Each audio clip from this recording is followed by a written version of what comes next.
welcome back to our channel and to another episode of Speaking Saturdays. Here we've got a brand new set of questions, so without further ado, let's get started with part 1. Do you celebrate your birthdays? Yes, I do. In fact, there has never been a birthday that I haven't celebrated in some way, shape, or form.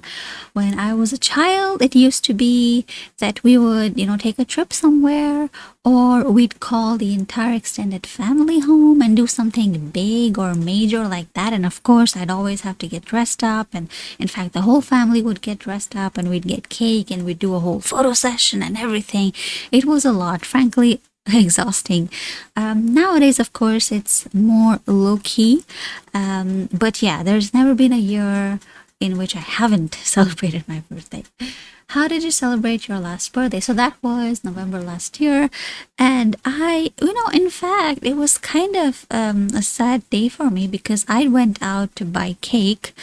And as I was coming back, so I feed and take care of local stray dogs. So one of my favorites, and I hate saying favorite, but I basically, I knew her since she was a puppy along with her sisters. So, we kind of raised them. Me and my mom, we kind of raised them. So anyway, so long story short, I was coming back home with my cake, with my 2 cakes, in fact. And she was just running helter-skelter and she was crossing the highway, and she's never done that before. She always lives in dogs are territorial. So she always lives in a certain fixed place. And so I was just seeing her running and I'm like, oh my God, wait a second, what's going on? So I ran after her, I tried to hold her back and I'm like, what is going on? Because, oh, by the way, this is relevant. It was the Festival of Lights and it was very noisy. There was a lot of sound, people just having fun, bursting crackers. So I guess that's why she got scared, but there's a little bit of history as well. Her dog friend, disappeared a few weeks ago, and ever since then she had been a little bit sad, I could tell. So maybe she was trying to search for him, something like that. I don't know, but I tried so hard, and it was weird because it was like she wasn't even recognizing me. It was like I was a stranger to her, and she just wanted to run. She just wanted to run away, and that's not like her at all. Very strange. So I was very upset because I couldn't control her, and she just ran off. She crossed the highway and went God knows where. So I came home, of course. Anyway, I told the entire story to my mom, and we were both upset. But anyway, we still, took pictures and everything and cut the cake and all that. Thankfully, I found her the next day just fine and normal. So that was such a relief. Who's the first person to wish you on your birthday? Oh, that's usually my mom. And of course, then you have like other people wishing you all throughout the day. Sometimes, though, it can even be my banks. You get an email from your bank that says happy birthday and they wish you something. It's so funny because as an adult, it's usually it's so like you even see memes on the internet about this, like your bank wishes you a happy birthday or something. But no, usually it's just my mom because again, we stay up late. So by the time the clock strikes 12, we're not sleeping. We're still up. We normally sleep at like 2, 3 a.m. or something. So yeah. Do you go out with your friends on your birthday? Not really. Not opposed to it. But it just never really turns out that way. I'm kind of a homebody, so I prefer being home. I don't really like going out traveling and all that, commuting. It seriously gives me a headache. So I prefer just being at home in a relaxed environment where I don't have to worry about getting back home or traveling somewhere and all that. It ruins my mood. So not really. But of course, we always have, invited them home. So that's always fun. But yeah, I mean, it's kind of a mix, friends, family, pretty much, depending on who's available, of course. Okay, now we'll go on to part 2. Describe your first day at school that you remember. Oh, you should say where the school was, how you went there, what happened that day, and how you felt on that day. Wow, now this is a question that a lot of people will struggle with, especially if you're not just like 16, 17, 18 or something, because of course your memories fade over time. But again, remember that they're not testing accuracy. What I mean to say is they're not going to check if what you're saying is true. So even if you don't remember your first day at school, because let's be honest, who really remembers in clear detail their very, very first day of school? That was probably 25, even 30 years ago for most of us. So, what I recommend is, you know what first days are like. Some of you even have children. So, you can just make stuff up. It doesn't have to be real. So don't worry, no one's going to check if what you said really happened. This is just a test of speaking, it's not a test of historical accuracy. So, I when I was, I think, well, we actually, I started nursery, I think, when I was, I don't know, 3 something years old. I guess I don't remember very clearly, of course, but I so we have, we have to wear school uniforms here. Not just in nursery, but all throughout school until 10th grade. So anyway, we had this I had this brown skirt on. It was a pleated checkered brown skirt, and of course we had a white, I think, t-shirt, a little half sleeve t-shirt, and we also had, I think we had a tie or a bow tie or something like that. I don't remember. Maybe we didn't have a tie, but we did have something, some kind of design on the front. But it was mostly just a white shirt. And of course, I had a red bag that I really loved. So the school was, I think, a little bit, because I don't remember exactly how I went. I definitely didn't go walking. I think my mom, yeah, if my mom dropped me, probably, we maybe we went walking, because I can remember sometimes we'd come back home because it was like a little bit far. Like it wasn't like, a 2 or 5 minute distance, but I think school was maybe a 10 or 15 minute walk away, which is normal here. So I think, yeah, I probably went walking. I mean, I don't remember very clearly, but I most likely went walking with my mom, and I was excited. I was really excited, like, because it's a new thing, right? You're like thinking, "Ooh, this is like an adventure. What's gonna happen?" So we went. I think it was maybe 9 a.m. or it was 8 or 9 a.m. It was pretty soon, I think, in the morning, because again, I remember that it was relatively cool. The sun wasn't really, harsh or anything, so it was probably early morning. And I, see that there's this huge building. It's not tall, but it's like, wide. It has like, it occupied a lot of space, but it was just like 2 or 3 stories. So there was this fence type of thing, and we opened the doors and went in, and all these kids were there, all these children with their parents, mostly just moms, and all these kids were crying, and I thought, oh, that means I should also cry, right? Because I just thought that what everybody's doing is the right thing. So I was actually excited. I was excited to go to school. But then I saw that everybody was crying, so I was like, okay, maybe I should cry as well. So I started crying, and then my mom was like, wait a second, why are you crying? And I just told her everybody's crying.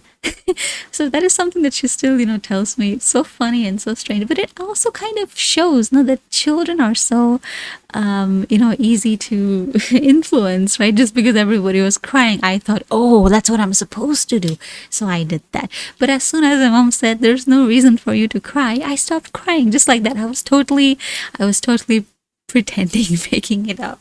But then, yeah, we went inside. We had a really nice teacher, of course, and I don't remember much because it was probably just, like on the first day, I don't think they do much anyway. We just got to know. We had this class, and they had like I think they had four benches in a row, and they had 5 benches lengthwise. So in total, they had like 20 benches, and so we had 20 kids in one class. And we didn't really do much that I remember, nothing like special or anything anyway. And then I came home, and I was like, I was still excited. Like, I was just normal. Like, other kids were still like, even in class, some kids were still like crying and, calling out for their parents or whatever. So it was kind of a mess. And I was confused because I didn't know what to do. But it was still, a fun experience. I enjoyed, I always enjoyed, like, going to school. Okay, then we'll move on to part 3. What would parents prepare for when their kids go to school on the first day? Well, the first day is, it's a huge thing. And of course, you have to, depending on where you live, what the rules are, if you have to buy a school uniform or if you don't need to wear a school uniform. So you have to take care of their clothing, their books, their hair. And of course, with really young kids, you have to tell them so many things because you're sending them away. You're not going to be there to look after them and to monitor them. So you have to train them that, okay, if some stranger comes to you and offers you candy, don't take it. And you can only hope and pray that they listen to you. And that if somebody tells you that, oh, come with me, then you don't go. You have to, like, I think that is the bigger problem. The uniform and shoes and whatever, that's fine. That's not a big deal. Like, you can do all of that in one day. But you have to spend time, in the weeks before they start going to school. Maybe get them used to going out and, learning to walk and, like walking carefully, I mean, and not trusting strangers and stuff like that. And maybe even just, showing them the school grounds and stuff like that. I personally would probably sew an air tag or something in their clothes so I can be sure that they're always safe. That might be a bit paranoid, but you know what? It's always better to be safe than to be sorry. So, of course, now it's a lot better compared to like 20, 30 years ago, because back then you don't even have cell phones. So, of course, a child that's just going to school on the first day, they don't get cell phones or anything. That would be too much and absolutely pointless. But yeah, I would definitely consider, putting in an air tag or something in their bag or sewing it onto their clothes or something like that, just so that we can be sure. Because again, you're expecting that all the teachers and everything, they're going to be all nice and good. But again, it's a very young child and you don't really know if they're going to be safe, if they're going to be, okay. I just find the idea it's very nerve-wracking personally. How do children socialize with each other? Oh, I don't know, man. I don't know if you've ever like observed, but children are so mean to each other, and it's not mean. They're just they don't care. They don't have a filter. So they'll just say whatever comes to mind, In that way, they're very, very honest as well. But I think it's so much easier for them, right? It's just like, oh, you like the color red? I like the color red as well. Now we're best friends. So it's so easy. Like, oh, you like playing this game? Great, we're friends now. It doesn't take any time for them to, make friends and talk to people, because again, they have no filter. They have no concept of, shyness, nervousness, shame, things like that. These are things that are taught to us. We are taught to be nervous, to be anxious, to be ashamed or underconfident. Kids are just naturally, they've got so much, as the Gen Z nowadays says, they've got so much riz. They just don't care. They'll approach anybody, even if it's a much older person. Care. They'll just, be very open. And that openness is, I think, very important. It's a trait that we often lose as adults, but that is something that even adults could benefit from learning, that openness and warmth. Is socialization important for children? Yes, it is, because you need to learn how to deal with people. All kinds of people that you like, of course, but also people that you don't like. And that's a skill that if you don't learn it as a child, as a teenager, it's very difficult to learn it as an adult. And if you don't really have these skills as an adult, it doesn't matter what you do in life. I mean, if you have a job, if you're working independently, and even outside of professional spheres, in terms of building, personal relationships with people, these people who don't learn these skills, they really suffer. And so from a young age, they need to be taught, how do you, interact with people positively, negatively? How do you deal with people who are negative to you? Of course, because not everybody's nice, right? So how do you deal with that? How do you react? How do you control yourself? How do you express yourself? How do you, for example, ask people for help? These kinds of things. Many adults, they're very, very hyper independent. They don't ask anybody for help. They don't reach out when they're in trouble, which is, of course, leading to a massive loneliness epidemic in our society.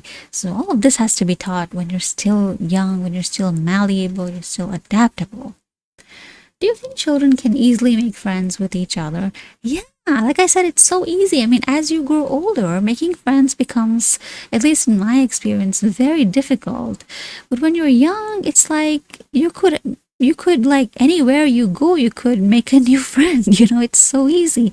Like you walk down to the playground and maybe someone has the same kind of, I don't know, toy or whatever as you, and you're like, wow, I like that too. And then you're friends. It takes nothing for them to call somebody a friend, to build. It just seems so natural. But as an adult, you're like, what will this person think about me?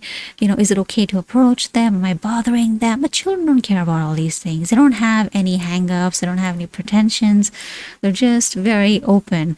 And, it's like, even if I talk to someone and they don't like me, they don't want to be my friend, that's okay. I'll just go to someone else and they'll be my friend.